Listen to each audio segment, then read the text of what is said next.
Gol daw.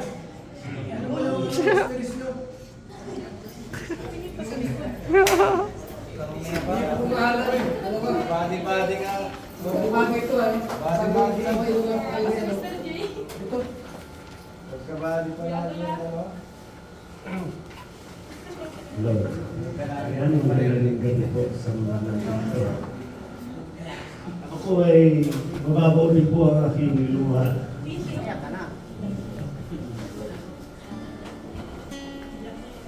Pasensya na po kayo kung kayo aluha o umiyak ito sa huling lamay ng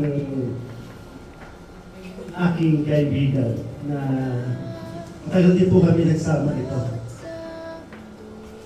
Dito ko din po siya nakilala sa Team Kalingap ang tagal sa hirap, inhaw, maputi, araw, nagabuhat ng bigas. Hindi po natin akalain na mangyayari ito sa kanya. Hindi ko alam kung saan niya nakuha ang sakit na ito. Pero ang kwento niya po na noong daw nagpapasada siya na isang tubig lang daw ang iniinom niya. Makauwi lang sa pamilya ng makakain. Ang pera para sa pamilya. Minsan po, sa mga kaibigan, normal po baga ang medyo may alitan yung kaka-diskusyon. Pero hanggang doon lang po. Pagkatapos po nun, tapos na po yun, magkaibigan na naman kami. Si Brother Paas po ay napakabait. Lalo na po, pag mayroon blessing na dumating sa kanya, at tawag po yan sa akin. Binibigyan niya po ako. Kahit po yung Saturday lang po, yun na pala ang tawag sa akin. At pinapapunta niya po ako sa Kakao Hospital. Hindi ko lang po, hindi po ako nakapunta kasi lakas ng ulan. Hindi ko rin po akalain, meron na po pala ang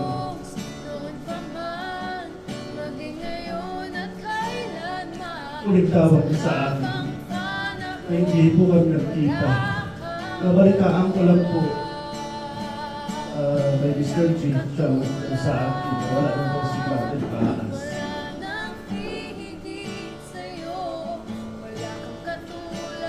Pamilis po natin mga house blessing na siya, nagbe-blessing ang pabahay ni Kuya Bal.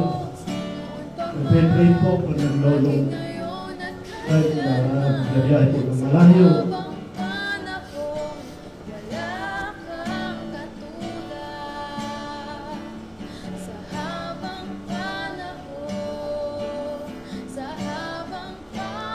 Pasensya na po kayo. Mamilis po natin lahat si Brother Paas. Ako rin po, talagang masama din po, masakit po sa akin na mawala si Brother dahil isa.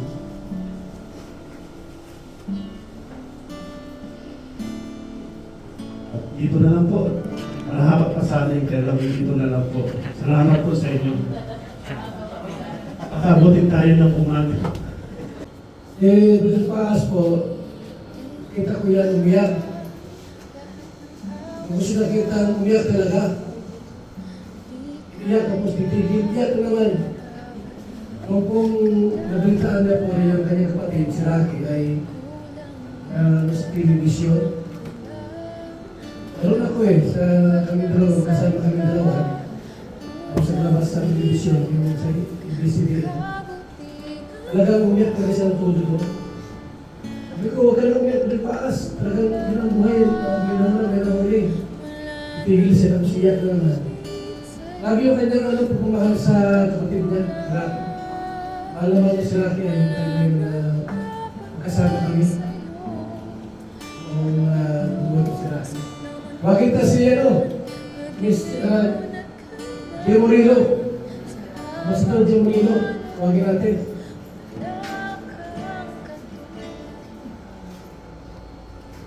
Magandang gabi po sa lahat.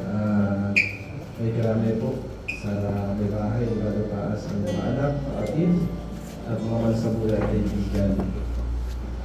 Yan. Nagkaroon ng kumbaga ay si Brother Paas po kasi ay magdadalawang taon na kakilala ko. Nung sila po ay napapunta lang po mga Quezon. Isa po siya sa una kong nakilala sa Team Kalingap. At mula po noon, nag-chat siya na lagi nagsesend po ng mga Word of God. At kapag kami po ay nakakasama papunta ng Pilar, ng Luzon, at si Brother Paas po siya ay talagang giver po siya. Minsan, sabi niya sa akin, Pastor, kain tayo. Pamili ka na, sabi sa akin. Ako namimili, sabi sa akin ni Brother Paas, Pastor, huwag mong tingnan yung presyo. Hindi tayo makakakain yan. Sabi, huwag mong tingnan yung presyo, anong gusto mo, pagdarin natin. At yun, kumbaga, si Brother Paas po ay pag nakakasama kami at nag-uuwian, pagkagaling po sa mga misyon, lagi niya sinasabi sa akin, Pastor, see you in the altar of prayer. Yun po yung lagi niyang banggit po sa akin kapag kami nag-iwalay, pag sila Kuya Val, ito ng bumaba, lagi sinasabi sa akin, Pastor, see you in the altar of prayer. Kagabi nga, mga kapatid, hindi ko naman iniisip si Brother Paas at napanaginipan ko. Nagulat ako, napanaginipan ko siya.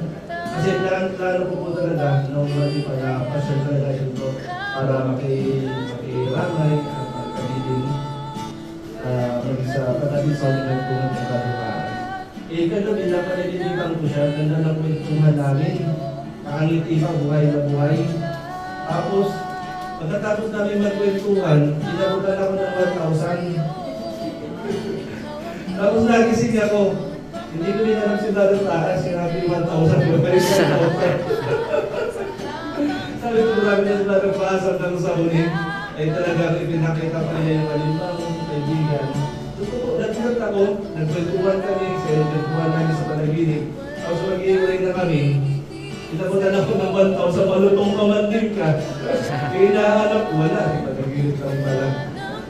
Yun, maraming salamat. Kaya nauna lang si Brother Paas. Siguro, Brother Paas, see you after 60 years. Abot tayo ng 100 years tayo. Para makakaroon tayo ng 100,000. Kasi 46 pa lang ako ngayon. Kaya see you after 60 years. Yun lamang po, maraming alaala si Brother Paas. Ang kagandahan po sa kanya, araw-araw nagsesend siya ng Word of God sa Messenger. Siguro, sa bawat salita nagsesend din po siya. At yun lamang po, kumbaga ay maraming magandang alaala si Brother Paas po sa akin. Yun lang po, takikarami po na po sa lahat.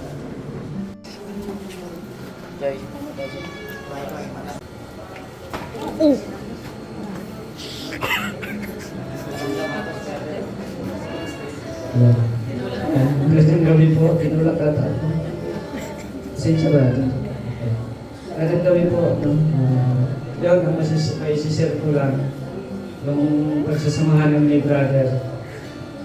Nung unang pasok ko ng simbahan sa inyo, tinunto yun sa Central Pastor. Kita kami ni brother. Sabi niya, mabuti at nandito ka. Balik ka ulit sa Sunday. Yan yung sa akin, hinahang ka niya ako, balik ka sa Sunday. Hanggang ngayon nandito na sa bagong dun sa Kamabutan, ganun pa rin yung ni brother sa akin. So, yun, isa din yun sa namimiss ko sa kanya. At wala nang sabi sa akin, tawagin akong bunso. Bunso, tulungan mo naman ako dito sa aking channel ko. Also, ano tawag nga, bunso. Yan po, isa sa mga memories ni brother. At ito naman yung sumusunod na Susunod na hahawak sa channel, ito naman si Daniel. Ayan. Huwag kang mag-alala, brother.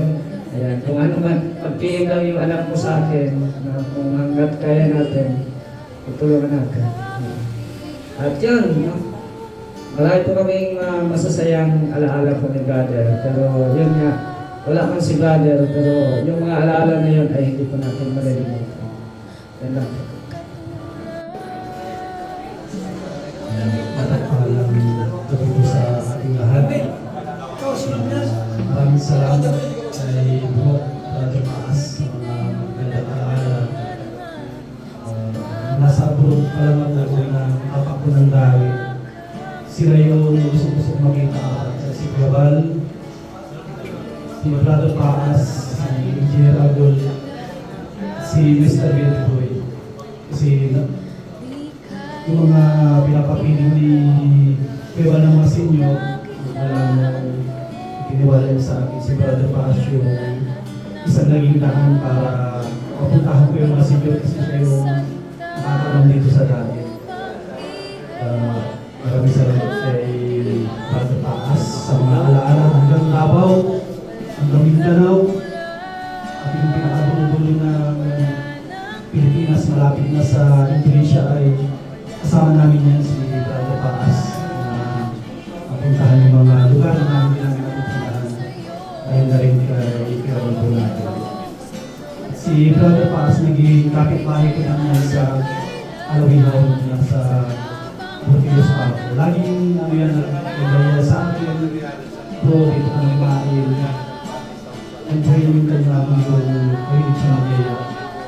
Tapos dumating yung December, hindi ako nakauwi sa aking pamilya. Sabi niya, dito ka na lang magpagong taon. Kaya kasama ko sila Mrs. Paas, si Daniel. Kasi Daniel doon ako na bagong taon.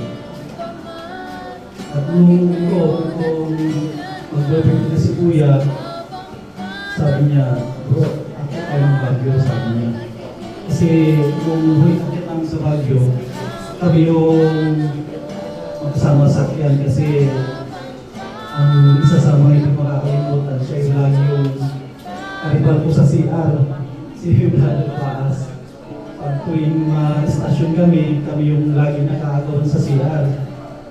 Pag papasok ako, ikita ko siya yung lalabas, tatawa na lang kami lagi ni Brother.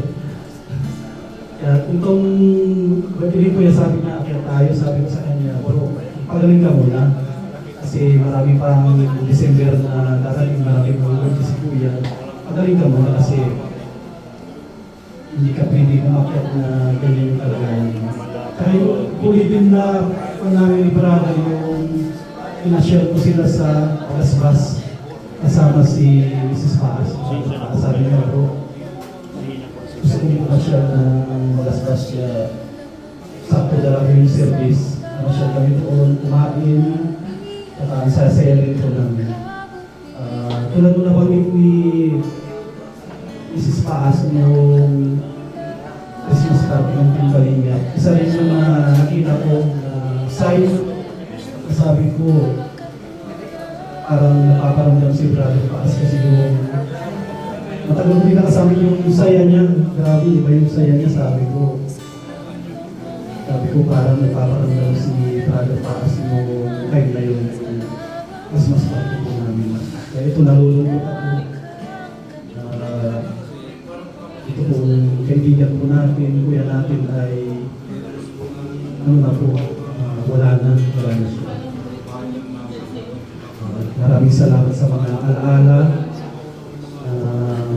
masasaya, lalo na nung nandito kami sa Pinkalinga, isang pamilya na po. At isa rin si Brother Paas na pamilya. Amin sa akin natin na nakakapagpagaling siya ng pamamagitan ng niya kami kasi yung time na nagkasakit ako, nahihilot yan. Marami siyang hinihilot yung mga Pinkalinga. Sabi niya, apa kayo hilotin kayo. Yan isa sa mga nakakalimutan na ikaw niya sa akin yung tumating yung time na ikaramdaman ako, hinihilot niya. At kumain na lang ako sa kanya. Tapos, sa aking naalala ng birthday ko, ang nakaraan na taon, siya rin yung kasama ko dahil nag-pray sa mismong birthday ko. Maraming salamat kay Brother Pakas. Alam ko na masaya siya. Hindi pa siya makakaroon ng sakit. Maraming salamat sa